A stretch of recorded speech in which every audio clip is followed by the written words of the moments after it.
Africa's blue world is our focus next. It's a world made up of vast lakes, oceans and rivers. The African Union calls the blue economy the new frontier of African Renaissance. There's been a lot of talk and forums focusing on it over the past year. All of the branding around the blue economy states Africa is suffering from sea blindness or not sufficiently developing its extensive marine resources. Lying on the ocean bed are potential sources of metals and oil and gas. Seabed mining, however, would destroy critical, delicate and little understood sea life. And it's those concerns about the lack of data which still persist as efforts get underway to exploit the ocean ecosystem. 38 of Africa's 54 states are coastal. Look at the island nation of Mauritius, for example. It's one of the smallest countries in the world, but it has territorial waters the size of South Africa. The blue economy is not confined to fishing and tourism. It also includes things like transportation, deep-sea coastal mining and energy. But there are environmental concerns. A new offshore deep-sea mining industry is already taking shape in Namibia, for example, vacuuming diamonds from the ocean floor. Proponents see a sparkling future in the ocean as onshore mineral deposits dry up. While the blue economy has the capacity to provide desperately needed jobs, the challenge is all about how to exploit water resources in a sustainable way. Environmentalists are warning more research is required to shape policies. Joining us now via Skype from the city of Mombasa in Kenya is David Obura.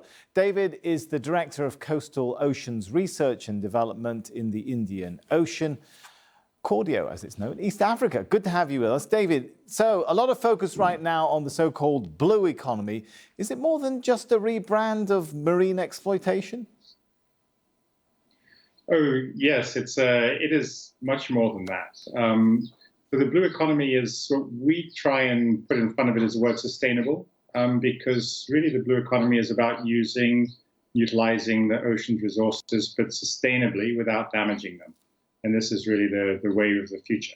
Deep sea mining of hydrocarbons, diamonds, for example, still problematic, right? Yes, it's still problematic, but it's still quite a long time into the future, particularly in our region, the West Indian Ocean, for deep sea mining. I think the technologies and the incentives or the prices to really extract those minerals is quite far into the future. It's much closer with natural gas. In Mozambique, of course, there are huge finds of natural gas and several companies moving forward very quickly to exploit those. But that has transboundary implications for the countries around Mozambique and very strong implications within Mozambique for their living ecosystems and the natural resources.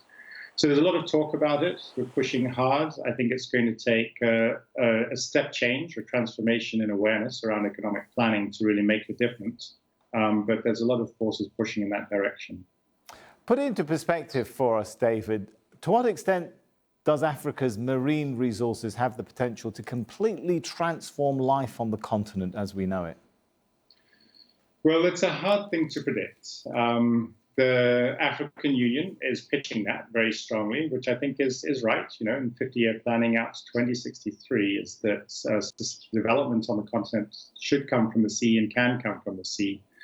It can happen, but we do, as I said, it's a transformation. We need to really transform the way sectors plan amongst each other, countries amongst each other, and also appreciation by the economic and corporate powers that the value is generated from ecosystems or assets that can be damaged. And you need to manage them sustainably, just like you'd manage a hedge fund or some sort of capital asset that you have so that you don't destroy it while you're exploiting it. Where will the massive investment, though, come from? I mean, a lot of this needs a lot of money pouring into infrastructural projects in an environment where reform is really needed, political, regulatory, even legal, right?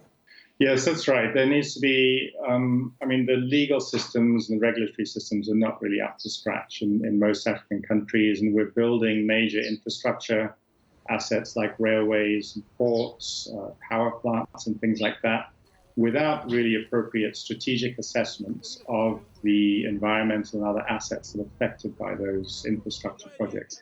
I think clearly the money is there to invest in these things, whether it comes from China or other sources as well. But to have that money invested in ways that don't damage major assets important to their projects as well as to other sectors, that really needs to change. It needs to change in the next 10 to 20 years. Otherwise, a lot of damage will be done in that time. And finally, what about on the educational level? Is enough being done to re-educate people and how to manage and even to regard one's marine resources? So on the education front, enough isn't being done. No, I mean the sea is still on the behind a lot of other priorities in most Africans' minds and mentalities, from the countries down to individuals, and we need to transform that. I think awareness about climate change and the ocean connections is helping. Aware about plastics and oceans pollution is really leaping to the front in the last few years.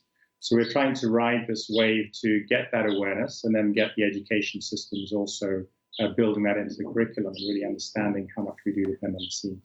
All right. Good chatting to you. Thanks so much, David. Okay. Yeah. Pleasure.